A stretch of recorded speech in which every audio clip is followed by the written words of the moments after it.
would you say to guys that are as in love with deer hunting as you were? What advice would you give? What warnings? Good question. Men that love the Lord but also love hunting. Like, how do they balance that? There's still space for it, but it can't be an idol. I think a lot of guys, I being one of them, so prior to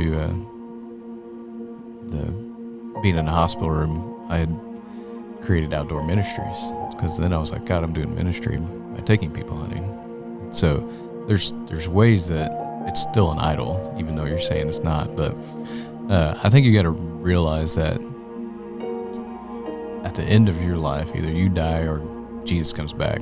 Like, you're going to stand before God and give an account. And he hasn't called us to be great white hunters. Not even great white hunting, but great hunters. But he has called us to love our wives as Jesus loves his church and our families. And that's what we're going to be held accountable for. And so that has to be your priority.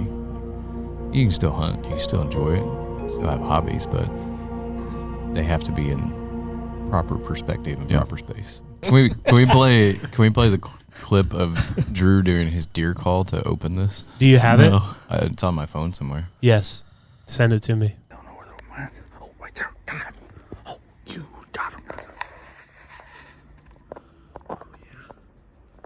They're both right there. Meh. Meh. Meh. Hey there. Hey there. Now, dear.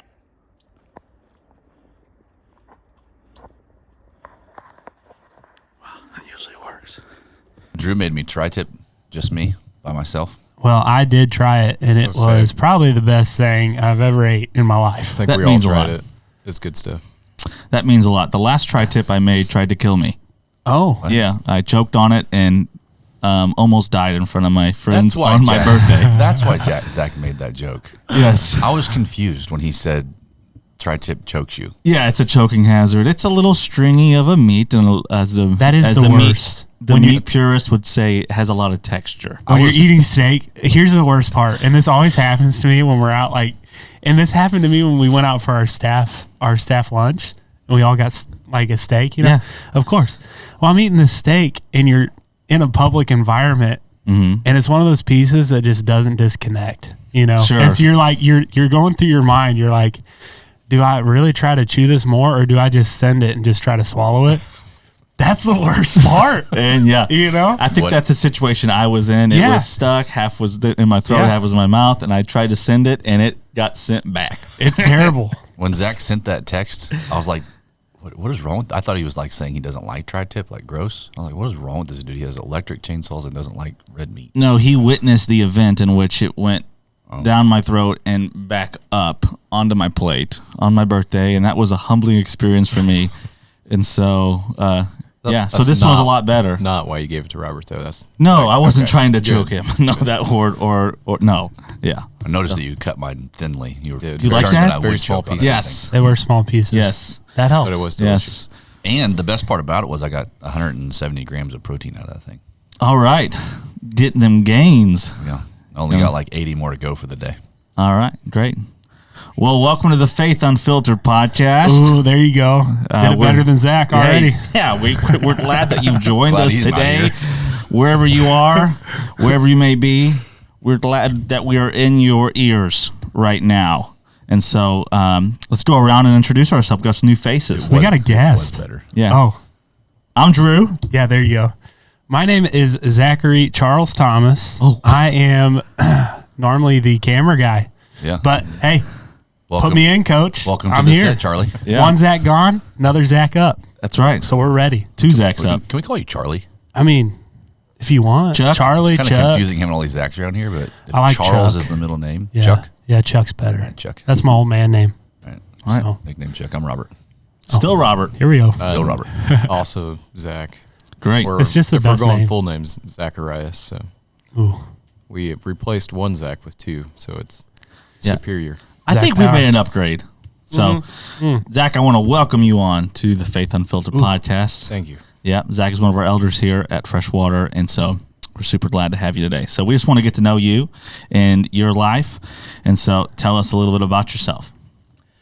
Well, I am married with be 14 years this year.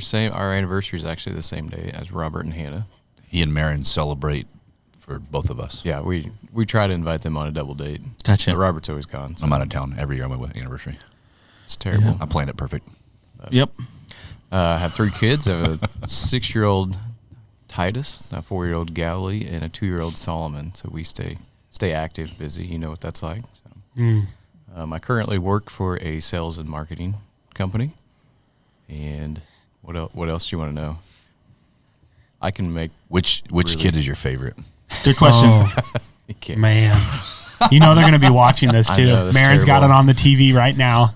All of the kids are watching. No, not right now. It's not live. You're good. Well, It's yeah, true. It comes out later. That way we can save it. that's true. Yeah, you you know which just- parts to skip. Yeah. You don't So- have to answer that question. No, you do. You don't have favorites. I like them all. Oh, it's good. Zach Robert, has who's your favorites? favorite right now? Of my kids? No, Oh, of your man. staff members Of my Oh, staff ooh. members? Who's Oh, my this is favorite? good. right now. Yes. Come on. It's actually Zach Clint. No, Because he's not here. Are you Exactly, 'cause he's in serious? Panama. I don't have to deal with him. Because you don't have to deal with them. Good answer. Family Feud. Good answer. That's good it. answer. No more My coffees. favorite staff member, like of all time, Sure. Kelly. Ah, She that's did that's a good all of you choice. guys. Sorry, Yeah, guys. yeah. that is a good choice. You know, what do you got to do? Say no to that? No, so no, Of all time. I agree. yeah. But also I guess I'm including that too. So that, All that time hurts Zach. more. Oh Yeah. man, yeah. Stings a little. Yeah. tragic. Yeah. Well, if you guys are more efficient, you know. Yeah.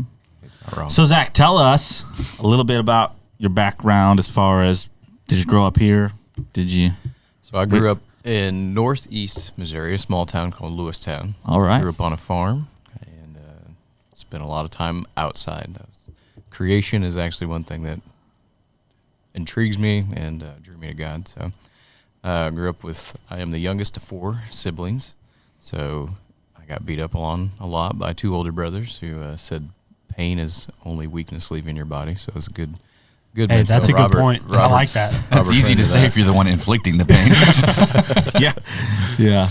That's, Did you have any opportunities to repay that pain to your brothers? You see what size he is? What does that mean? Yeah. He's I'm not that. My brothers This aren't guy that is a big. Now- hunting legend. Zach's a You're fine talking It would to- be fatal Yeah. infliction if it was from Zach. I don't know. And I can answer yes to that for one of my brothers, but it's nothing of my own doing. So good. They have red hair. my sister has red hair, and one of my brothers had red hair. My oldest brother Nathan didn't Wow. get that blessing. Yeah, So, not chosen.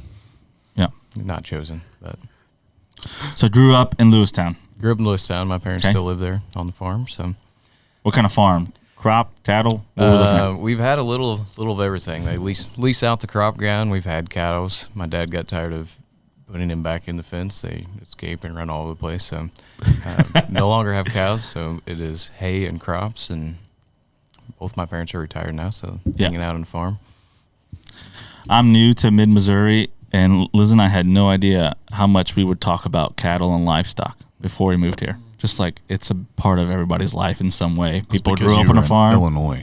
Yeah. Well, we I mean, they We have were- the same thing. Just They have corn. corn and soybeans, Soybeans. and wheat. Yeah, those things. The other thing that you mentioned, because you got here like during hunting season, Yes. okay? He didn't realize that it was a normal thing to see a couple of us walk out of the office in camo. full camo. That's yeah. right. Or have guns in the office. No, it was bow season. You know, Just it was normal. yeah. So Yep. Yep. Growing up farm, we did a lot of hunting. That was one thing that it was, in my early childhood, it was a necessity to put food on the table. My dad hunted to put meat on the table. Really? And then my wife says I was obsessed with it and hunted all the time. Actually, there was... You say that like you're not sure you agree.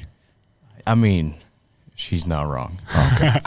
So that's where it all started, though, when you were a kid. This hunting Yeah. obsession. Have you been hunting before? I have. Yes, I've And killed a few you've deer. been hunting? Yeah. Oh, yeah. I've been hunting. He He's been sent hunting. he sent me a Another video. good reason Zach's not here. Yeah. Zach has never been hunting. So After you're hearing trying his wild fishing animals. story, I'm pretty sure he's not been hunting. Yeah. His grandpa had to put the worm on the hook for him. Yeah. Sorry, Zach, you're not even here to defend yourself. I think we should take him though, just and film the experience. please. This is true. We should This is gonna vlog be good. Zach. With a shotgun. Let's take him turkey hunting with a shotgun. Oh, I just want him to be out there in the woods. That's right. Get him in the woods. do you know those videos where Like like snipe hunting. students, youth, like you give them an old rotary phone and they like try to figure out how to use it? That's what we should try to do with Zach with the shotgun. Like That's a terrible like idea. how to figure it out. How Well, to, I think how That to is load so it. unsafe. I think he's shot guns. He just hasn't killed anything. We'll just start him it. with a recurve bow. That seems the least dangerous for everyone involved. I mainly want to see if there's tears when he shoots something. You know there will be. It's a beautiful experience. I think there'll be tears the entire process just because he has to be outside. That's true. In the woods. This is what happens when you're out of town. You just kind of Yeah. Yeah. Zach will never go on another mission trip for the rest of his life. Zach, how was your first mission trip? Well, So, what kind of hunting did you like starting out? Like what? So my first hunt that I went with my dad a lot, just observing. Deer hunting was the big one, and my first actual hunt on my own was squirrel hunting. So shooting a squirrel, and then my mom told me I had to cook it, and I stuck it in a frying pan for like 10 minutes, and it was like chewing on a rubber band. So I've had to learn the art of cooking wild game, but That poor squirrel had no idea his life would be used as a lesson. it was a good lesson. The dog ate it though, so Yeah. it was all good. That squirrel gravy. It's not yeah. bad. It's good. Oh stuff. yeah, that's good stuff. Just gotta slow cook it. So a lot of you guys out there, you guys are also hunters and stuff, but what you might not understand is Zach is a very good hunter. I know this because we are in life group together, and I've seen all of the deer on his walls, and the ordinary person does not have that many big bucks on their walls as Zach does. And so there's just some huge ones on Would there. it be safe to say that he likes big bucks? And he cannot lie. That's Can't right. lie about that. Yep. Okay, So good. my favorite story of the undercover, like Zach being this awesome deer hunter when Yeah. nobody knows it, is the story of Dan Schaub. Oh, this is so funny. We have to That was great. unpack You this a should little tell bit. this story. I don't honestly remember what Daniel was talking about, but we're in life group together, and he was going on and on about hunting. I think I'd mentioned something about it, like hunting Yeah. and interested. So He he was going telling on. you how he's going to stalk those deer. Yeah, he was telling me what a great hunter he was. And so,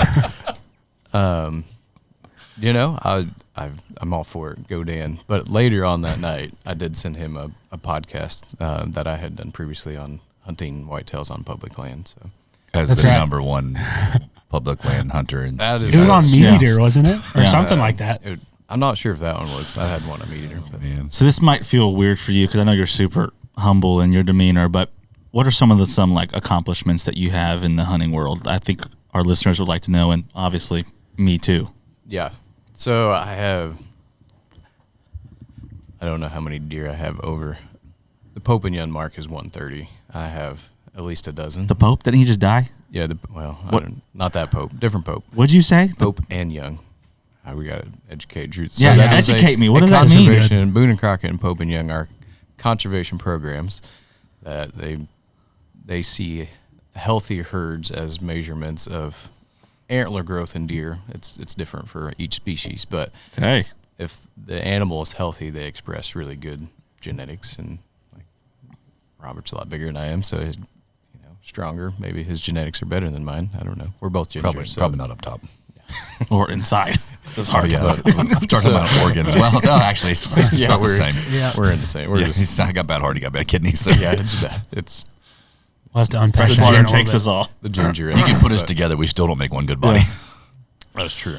But Let's stick a pin in that. We'll talk about that later. yeah, so Pope and Young and Boone and Crockett are just organizations that they're conservation organizations, but when you're talking big bucks, that's the words that usually come out of somebody's mouth. They're like, "How many you got in there?" So All right. I never officially enter them because I think it's dumb that you have to pay for it. It does support conservation, but so yeah, have several of those. I've also worked in the hunting industry for quite some time, so I got to hang out with the in crowd in that industry. You have some patents, don't you? I have a lot of patents. I just don't own any of them because whichever company you work for is the one that owns your patent. So if I would have saved a lot of my ideas, I could probably be wealthy, but that's all right. Yeah. Some of the stuff I've worked on, wireless trail cameras when I was with Bushnell, you were the first one that's a flex, by the way. Didn't have to be, it was slightly, sorry. It was, didn't have to use a SIM card. We had,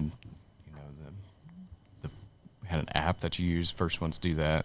I also was the Primo's surround view ground blind, also known as double bull, but I was part of my brainchild when I worked for them. I remember though. Which that's so crazy to think about, because now pretty much everybody or majority of people that run ground blinds are all running that system. That was the number one selling ground blind immediately, and now everybody copies it. So that's right.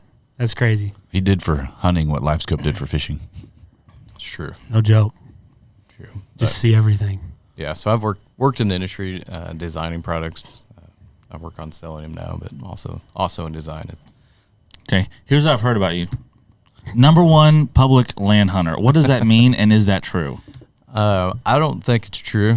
It depends on where you are. But so hunting on public land is a little different than the private farm that I grew up on, where like you sit on a field edge and deer will at some point come out and feed. Whereas public land, not only are you hunting them, but there's 100 other guys that are trying to do the same thing. It's Hunger Games. Yes. That's right. So animals, God designed them to survive. And so they learn things about avoiding people and avoiding places where they're going to get shot at by people. So I started hunting public land out of necessity because I moved far enough away from the farm that I couldn't get there on a weekend. So my first couple years of hunting on public land I was convinced that there were no deer there. I was like, I see tracks, but there's never deer and there's a lot of people. And so I had to figure out how to think differently.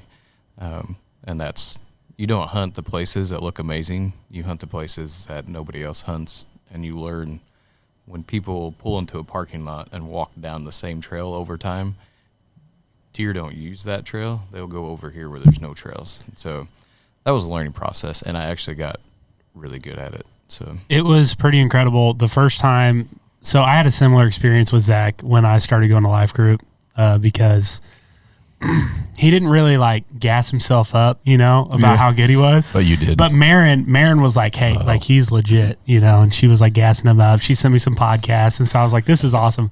Well, one day, me and Zach, we had breakfast or something in Ashland, and then he was like, let's go drive down to one of these public land spots, disclosed location. I'm not going to tell you guys. It's public. Yeah, I'm not going to tell you where this was at. I mean, there's some big bucks on this place.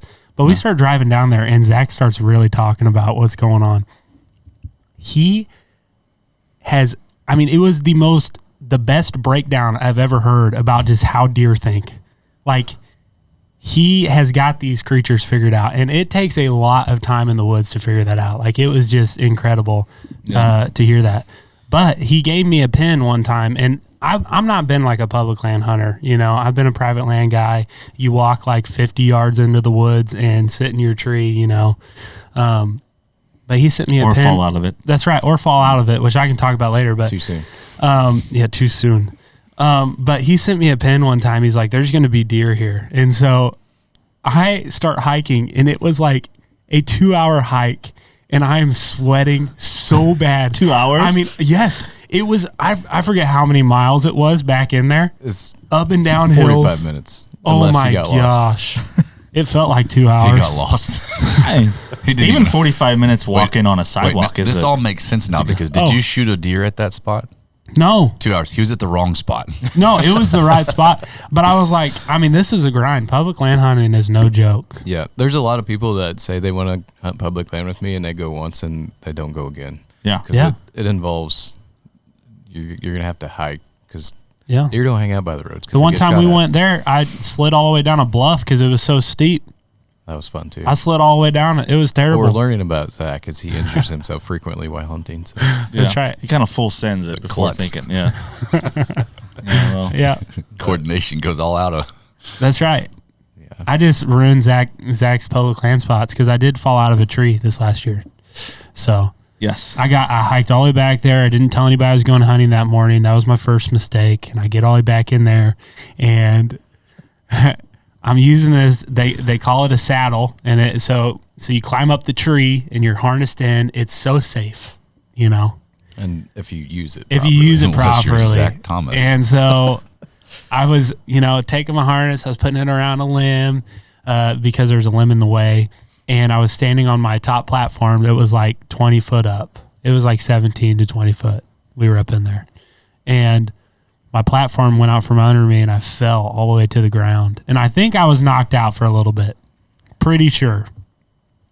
But when I woke up at the bottom, there was a beautiful view of the sunrise, and I'm sure it sounded like a huge whale falling out of the sky.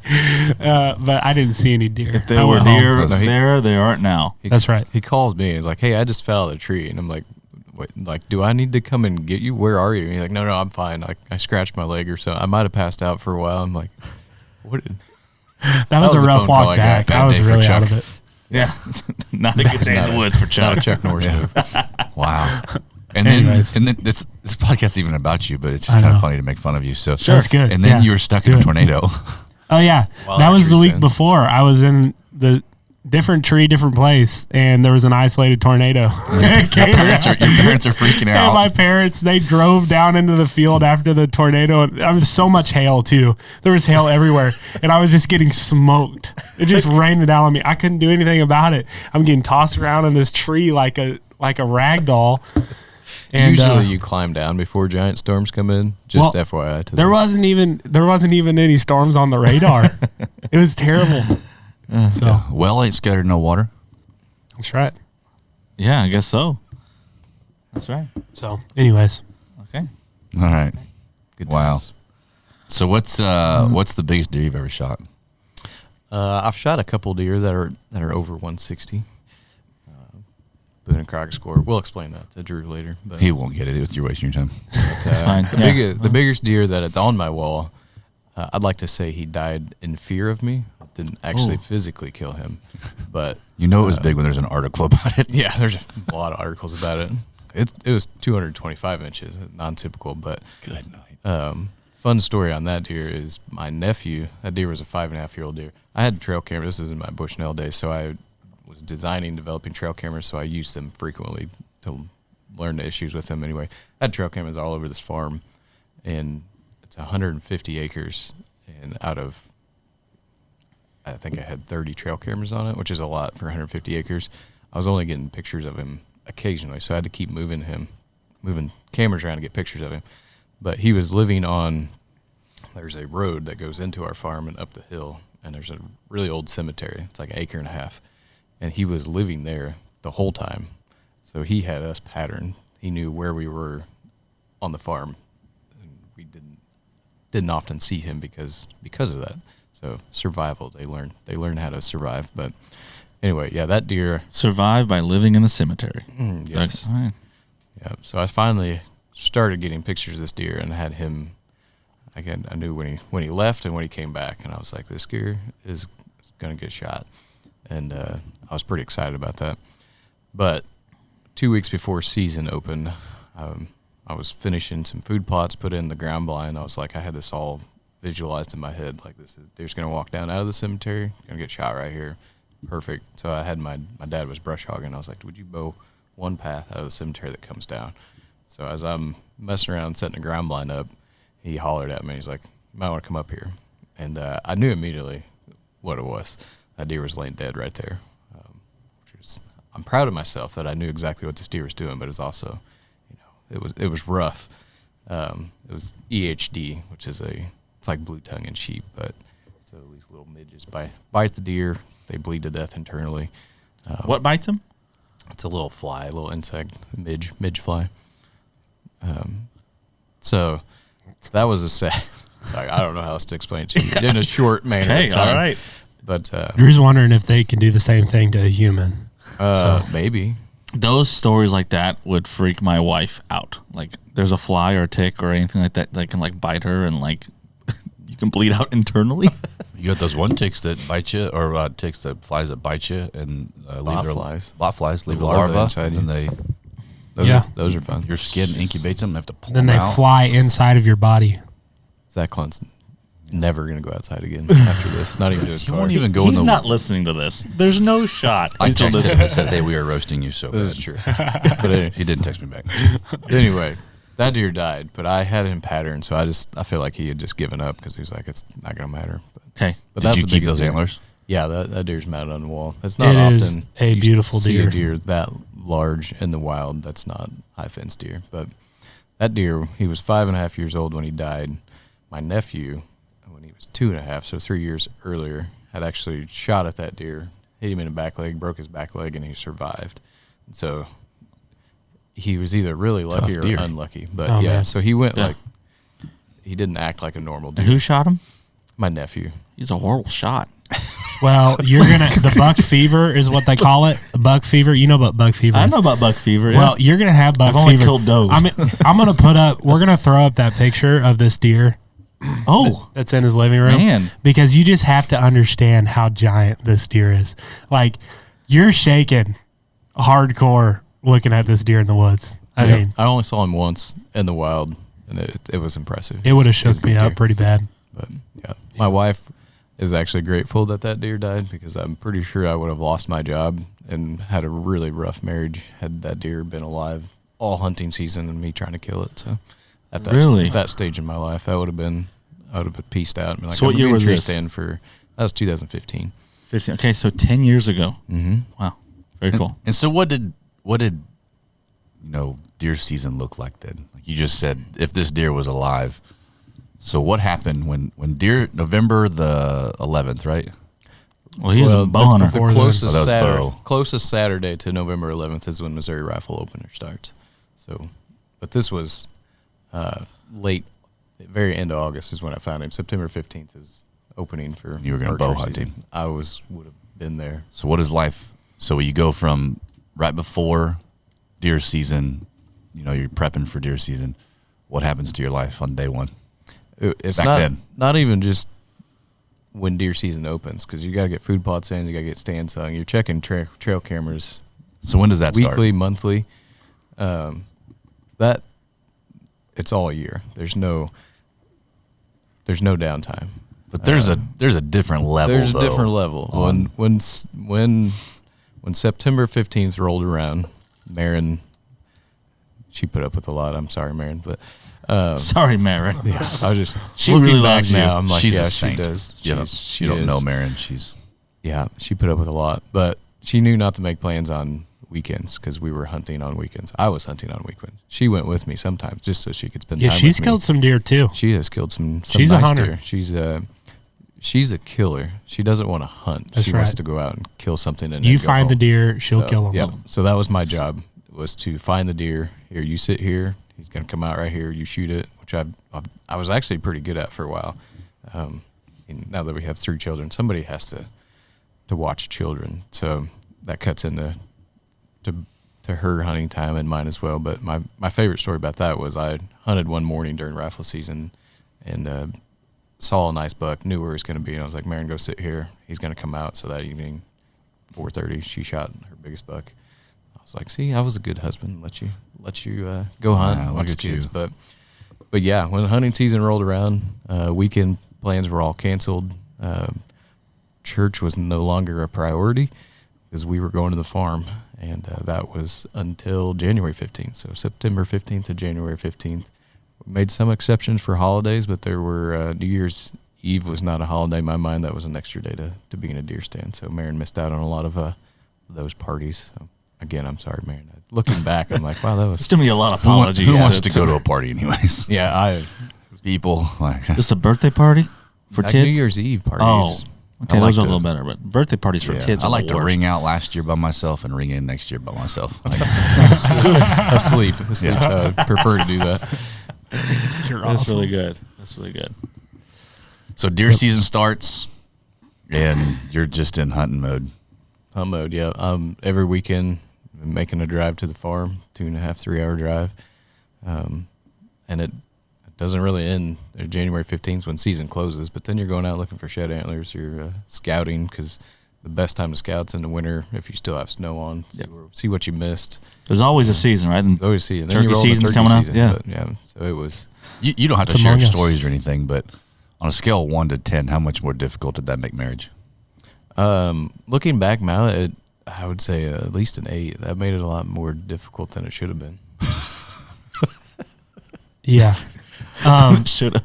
So like when you were in that season though, did you kind of have blinders on just like how detrimental it was to your marriage? I mean, she knew this going into marriage too. That's right. Say that still doesn't make it better. Right. But Sometimes you can't quite put into words. yeah, I don't think she fully understood like she calls it an obsession, and it was like there was nothing going to get in the way of me being in a tree stand or ground I blind. think the biblical word would be an idol. Yes. Yeah. Robert's always got to throw those out there. Like, Yeah, idolatry. The Jesus That's juke, dude. definitely an idol. Jesus juke, yeah. That's a T-shirt idea we're working on.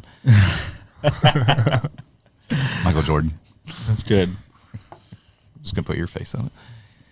But, yeah, so hunting season was year-round. And all my vacation was saved up, not to take my wife somewhere nice, but to spend more time hunting. So was there like a point of realization of like, man, I'm spending too much time in the woods and not enough of my family? Was there like a tipping point or a stake in the ground moment or a venison in the ground moment, if you will? Ooh, stop There it. were, Sorry. Wow, nice pun. I was thinking that while I was saying. That's why I kept saying stuff. It's so dumb. There were two. Sorry. There were two distinct ones. One, I always wanted to be a father, so that I literally had intentionally planned on when we could make children so that they were not born during deer season. Oh, wow. Like this, that's how deep it went. But it turns out Pretty boring months then, huh? they're not boring. You just Just saying. there's way. Fame Unfiltered, isn't it? I'm Yeah. gonna, yeah. Oh my It was- gosh. yeah. Oh, Hey, I'm gonna there's keep moving some on. people. There's some people that doesn't hinder because if you guys know Eric Call and Carrie was pregnant and they were due anytime the opening day. Shot the deer, dude. Yeah, Later. yeah. So literally, the day they woke up and the opening day, and then she had the baby that day. 2 days later, she was in the blind and she killed a deer. She did. That's Like, it was awesome. incredible. That's Yeah. the most Missouri story I've ever heard. Eric described it as the most romantic moment in his entire life. That's exactly what he Sexiest said. thing his wife's ever done. Yes, that's right. Yeah. Oh, I have a He fun said, "I've never loved you more than this moment right now." The baby was born, no tears. She shot a deer. He cried his, Like a his baby. eyes out. I got to share this story, and then we'll go back to the turning points. But Go ahead. Marion was 8 months pregnant with our oldest Titus, and she wanted to go hunting, and so we went on public land, of course, because that's where I knew where the deer were. She is 8 months pregnant, and I took her on at least a mile-long journey through it's tall grass. There's blown down trees in there. She was not excited about this during the walk-in. Sure. We sit down.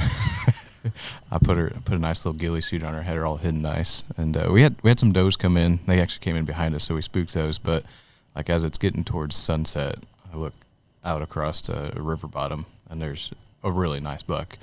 And he's going across the river bottom. There's a levee on the other side, and then there's crop field. So in my mind, I'm like, as soon as this deer, it's about 200 yards. As soon as he crosses the levee and jumps over, I look at her and was like, she was shooting a crossbow because she couldn't draw her compound bow because she was pregnant. I was like, get your crossbow and get ready because as soon as that deer tops the levee, we're sprinting over there because he's going to be right on the other side when we get there. We're sprinting over there Sprinting. Or waddle. Like instant game in the mode. ghillie She's like- suit. Don't forget. Like it was game time. So Marin's like, you could just see it, like the switch went off, like it's got real. And so the deer takes his time walking out across there. Just a really nice buck. I'm like, dude, we're gonna get him. And so he tops the levee, and I was like, run. And so she's trying to run with a crossbow, and eventually hands it to me. But we make it, a little ways, and she's like, I can't breathe and I can't run. And I'm like, well, let's go as fast as you can. Oh my Like, I'm God. sorry, slow down. It's like, you get over here. Yeah, back to your siblings. But so we get to the bottom. Childhood trauma came into play. We get to the levee, and she's like, she can't breathe. So I was like, okay, take a small break, like make it quick. But crawl up to the levee. I didn't think about that either. She's not very tall, so when she's pregnant, it goes out. And she's like, I can't crawl, I can't lay on my stomach or anything. So back scooting. yeah, we get to the top of the levee. The deer's a little farther away at this point because it took longer. And so she couldn't lay on her stomach. She's like, I can't lay on the stomach and rest my crossbow. So I get on my hands and knees, and she rests it across my back. And at this point, I don't even know if she aimed or anything, because Beautiful. she was over it, and she shot over top of him. And I left the quiver with the other bolts where we were, so I ran back and got those, but it got too dark for another shot. He was still out there. But so I share that story because How was the walk back? it was quiet. It's a quiet walk. Don't like, you just ever make me imagine- run like that again. That's a long mile back to the truck. That wasn't the worst one. We were married, but Please do tell. there's like you get in, it's like a game mode. You play sports or something, there's like a zone you get into, and like just your mind sees things. I don't care if you're my mother, I'll run you over if we win this football game. Your mind sees things in slow motion, and you're like, it's just your instincts kick in. So Dude, I love this. Something tribal, like carnal about it. it Like, is, yeah. see deer, kill deer. Kill and eat. Yes. But we were hunting in pretty thick timber, Getting pumped up. Are you getting listening fired to up? you. and in the tree stand together. Buck fever. And there was a buck chasing a doe through some really thick brush. And so normally I'm telling Marion, like, you got to be quiet and sit. And so I'm making rattle and grunting as loud as I can, trying to get this deer to stop. And as time for a few minutes progressed, there's not one buck, but there's three. And they're all chasing this doe around. And so I'm just trying to get them to stop. And I'm like, as soon as one of them stops, you got to take a shot. And then, so this is on a ridge in front of us. And on the ridge we're on, I look over for some reason, and there's a really nice buck that's coming over because he hears all the commotion. They know what's going on. And so I'm like yelling at my poor wife. I'm like, shoot that deer right here. And so at that point, she's frustrated already, got a little emotional, starts crying. And I'm like, okay. So that deer runs in, is running around, and I'm like, I'm shooting it. I'm sorry, that was a big deer. So Oh, give me the weapon. She didn't shoot you. yeah, she's You want something done right, you gotta do it yourself, you know? my Like, poor wife. Yeah, she's in tears, and you were a jerk. the deer, what I thought was the big buck, runs out chasing the doe. I get a shot, take it, and shoot him. And I get up there. It was actually not the deer I thought it was. I killed him the next year. He was a really big deer. It's the one that's on the mantle in the house. But it was still like 135-inch 10-point. But that was the quietest walkout. How long was that walk? It was a pretty good haul, but she was not happy. In some ways, that was a blessing because it gave her time to cool down. Probably did, yeah. She probably. Yeah. You probably didn't want that car to I come might have too soon. volunteered to go get the four-wheeler or something and left her there. I don't remember, but Yeah. She'll remember. yeah, she will. She has all the details. Marin, if you're watching this, comment in the comment below. Let us know There's the a- real story. She has a journal story on that, Yeah. probably. Well, I think that's how kind of idolatry can play out, not to pick on you, but we've all had our own things that we idolize in our hearts. And when you start to like think of that higher than those that you love, and then it plays out in those ways. It was a problem, yeah. Yeah, it's It was a problem. But So your son's born. well, she was we were trying to have a baby. So we had a miscarriage with the first one, and that was just getting pregnant, which I thought that happens Easily? Turns out it doesn't. So that and the process of itself was an eye-opening realization. And then she got pregnant, and then we had the miscarriage, and that was a game changer because it's like, wow, this is. I remember having one of the few times not few, but one of the times I can remember where God spoke really clear, sitting at my desk, and I was like, why? Like, this was my son. I assume it was a son. I don't know that, but just always had envisioned myself having a son first, and there was like starting to be some anger, some resentment towards God, and I was like why? And, like very clearly remember I I had a corner cubicle, which I was thankful for because there were some tears that day. But sitting there, and I was like, God, why? And he's like, if my will was to take this child, like, would you rather do my will or would you rather have your child? I was like, I know what the right answer is, but I'm like struggling to get on board with that. And there was a moment the gospel was real clear because like I still remember it was like God's like, I had a son too, my only son. I sent him to die, and that changed a lot real quick. Priorities changed. It changed how I viewed people in general. But so that was a big moment. I'm thankful for God's patience and grace, and also my wife's. The second one was I can't say it out loud. I got COVID, and I was angry because I was a statistic at that point. That was when I was like, COVID's not a real thing, but I got it, and I'd wasn't already real. Still not real. But Real, Robert. Another most Missouri thing I've ever heard. yeah.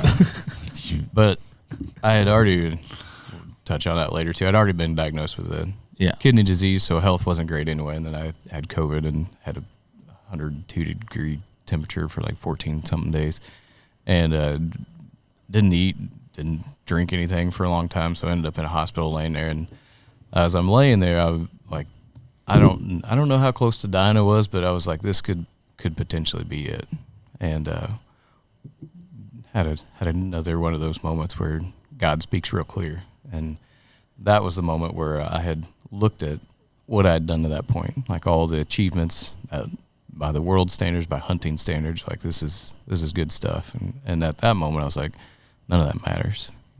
Not when you're laying in a hospital bed thinking Not you're when you're gonna laying in a die. hospital bed. I was like, how, like, that's pretty dumb. Like it became real clear. Parable of the talents was like what I kept coming back to. Like I have wasted the talent, the gift that God had given me, pursuing, like hunting, and like I'm going to show God my trophy room, and He's going to be proud. Like He's the one who created all of them. Like He's like, oh, it's not impressive to me. He's like, you should see the deer I let you miss. Yeah. I have stories about that too, but that moment changed a lot because I felt when I was 18, I felt a clear call to ministry and hadn't pursued it, and that was what came back in that moment was, have you obeyed me? Because that's what's going to matter when you stand before me. And I was like, And so that drastically changed things. Those two events. The second one definitely was like things changed after that. Priorities shifted. So. Wow. Some very distinct turning points there that God spoke to you. So what did the first hunting season look like after that? Good question. After which event? After that second one. All right, let's go. Let's with the first one. What? Because I'm assuming it didn't radically change. Like it radically changed, but it didn't all change at one time. It did get a lot better. How stubborn were you, basically, is the question. I actually quit that job because it consumed a significant amount of time, and I was like, okay, Marion got pregnant relatively quickly after that with Titus, our oldest. And so I was like, I don't want to be, like, things have to change because I need to be available for my son. I want to be available to be more involved in ministries. And so I don't know. I know I still hunted, but it was, there was no food plots for several years. I still don't do food plots because it's just time. But the second one changed a lot also because my health declined to the point where got just a hunting little was, sick. I mean, 4% kidney functions. Yeah. 3% apparently kidney that functions. slows you down a little bit, but You don't say. it looked different. So still does. What's it look like now? I believe this year you didn't even go out on the first day, did you? I didn't. I didn't think had so. a streak of killing a deer on opening day of Missouri's bow season for 4 or 5 years. Most of those were on public ground, and that ended. I haven't hunted opening day for a few years now, but it'll probably be a little different. My 6-year-old's old enough to hunt now, so Let's go. We'll probably get some. He went turkey hunting with me last weekend, which was awesome. But yeah, hunting's not a priority. We rifle season, we try to be there for opening day, but it's a family event. We're still back at church on Sundays. I hunt, an occasional weekend or evening when Marin has the kids go and do something else. So it's prior to that, there was no plans. Yeah. Hunting was it. But so. you kind of have it's kind of a priority in the sense that before it was priority in, the trophy case and all those kinds of things, but there's still some priority in a good sense because that fills your freezer. It does. Yeah. It's not necessarily that hunting's bad. It's just no, it's mental change. It's something to pass on to your kids and spend time. It's spending time with kids, fellowshipping, making sure Zach doesn't fall out of trees in the woods, but getting to spend time with other guys in the woods. Yeah. I'm hunting more on the ground, so I'm starting to trust my equipment a little less because I'm still blaming the equipment, even though it was probably a user error. Even though you didn't have it hooked to the tree. Yeah. I was expecting it to catch me, but Yeah, he didn't create Bluetooth for that yet. no. Zach just says that he just stays on the ground majority of the time. I do now. Yeah. He's wiser than us. I've fallen out of trees prior to having children. That changed too. I don't take It's a crazy experience. You really do feel like you're flying until you're not. Yeah. That's what people say. It's not the fall. It's the sudden stop that gets you. Gravity works way harder on me. It's fun. What would you say to guys that are as in love with deer hunting as you were? What advice would you give? What warnings? Good question. Men that love the Lord but also love hunting. Like, how do they balance that? There's still space for it, but it can't be an idol. And I think a lot of guys, I being one of them, so prior to the being in the hospital room, I had created outdoor ministries because then I was like, God, I'm doing ministry by taking people hunting. And so there's ways that it's still an idol, even though you're saying it's not. But I think you got to realize that at the end of your life, either you die or Jesus comes back. Like, you're going to stand before God and give an account. And he hasn't called us to be great white hunters. Not even great white hunters, but great hunters. But he has called us to love our wives as Jesus loves his church and our families. And that's what we're going to be held accountable for. And so that has to be your priority. Like, you can still hunt, you can still enjoy it, we can still have hobbies, but they have to be in proper perspective and proper space. Yeah, and we're talking about hunting, but it can be golf for some men. It can be, I don't know, RC car racing, whatever people do nowadays. That's big. I saw that on the old Instagram here lately. People get into that. That's right. Whatever it may be, and drag racing, whatever people are into. But I do think it is special. Well, obviously when hunting's not an idol, but there is something special about listening to nature wake up, and it can really be a spiritual moment of just like, man, this is awesome. It's the most quiet. I mean, if you're out in the middle of nowhere, especially where you sent me, where there's literally not roads in a 7-mile radius. I mean, there's nothing but birds chirping, and that is it. And so in that sense, if it's not an idol, it could be something very special. For us. I'm terrible with references, but like, creation is what draws us to our Creator, and that was very true for me. That was what first, and it still does. I'm always fascinated and intrigued by God's creation, how he made different things. Just even hunting in itself was like how an animal learns to survive. Like, it just fascinates me. It didn't happen through evolution. It's like that's ingrained in them. That's the way they were created. So I think it'd be fair to say that, Romans 1 is they worship the creation rather than the Creator. That's right. So I think that's where the line is drawn in the sand, is because I've heard people that love hunting, and they talk about there being an opportunity to worship the Lord and be in nature and those, and I agree with that. I think there is a sense of that. I think the line is when you cross over and you begin to worship that itself. And some guys will go, well, how do you know where the line is? And I'm like, well, if during deer season your discipleship completely stops, and what I mean by that is you're skipping life group to go deer hunting, you're skipping Sunday morning church to go deer hunting, then you're no longer worship. That you're using that as a cop out. Yeah. And instead of like, no, this is a form of worship for me, but it is not the worship. Correct. Yeah. Which seems to be kind of the transformation. That it's not that you didn't give up deer hunting, you just prioritized that can't replace my true worship in my life. Correct. Yep. Yeah. And for me, And your family. couldn't replace like the ministry God called me to, Yeah. which is That's right. discipleship, and it definitely had. I was doing my own things, calling it Yeah. ministry for God, and it was not. But Yeah. Yep. Placed it in the right order of your heart. You know, it was kind of in an unhealthy position in your heart and your worship, and replacing that in the right spot. Really Yep. good. Really and good. I have friends that I used to work with in the industry that are still, start texting me how much you've been hunting. It's like, I haven't even been out yet. Like, it's just They're like- still shocking. they're to like, them. what? I'm like, sometimes shocking to me to look back, and again, I'm sorry, man.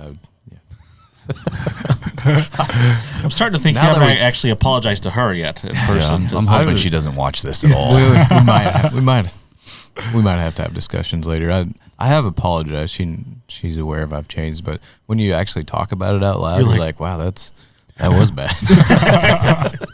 This is like cathartic. I had problems. Yeah, this was a definite idol. Hannah got blessed when she married me. I had no issues. It was perfect. Yep. She did. No issues. Well, no hobbies, really, besides That's ministry. not true. Yeah. It was fishing for me when we got married. So Really? I didn't know that. I'd fish till 4 a.m. in the morning. Oh, my goodness. I remember you talking about that briefly. 4 a.m. Fishing. Yeah. Fishing's like hunting for people that aren't good at hunting. I'm cool with that. I'm okay with that.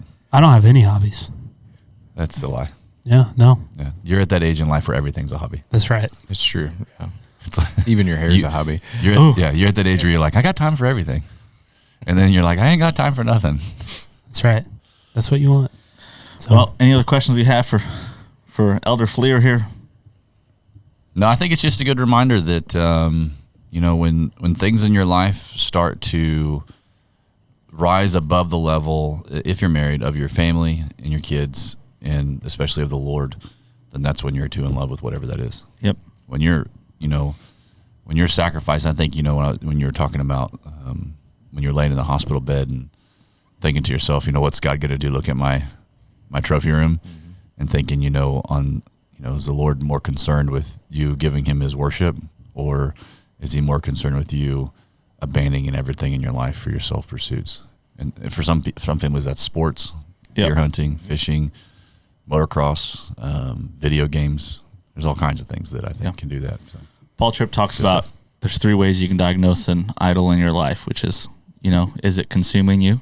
You talked about the word obsession, right? Some people, is it consuming you? All you think about, all you do, you can't wait to get back out there and, railroading other things in your life so you could do it again. And then he also says, do you sin to get it?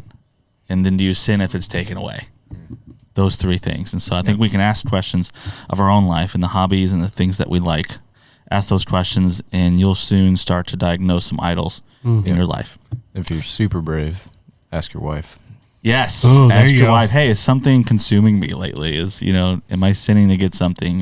Do I sin when something's taken away? That's good. Well, thank you so much, Zach, for joining us on the Faith Unfiltered podcast. Yeah, thanks for having me. Yeah, awesome. Zach, thanks for being with us today. And I'm excited to be here. great. Thanks for letting me on. Chuck. Yeah, thanks, Chuck. All right, we'll see you guys next week.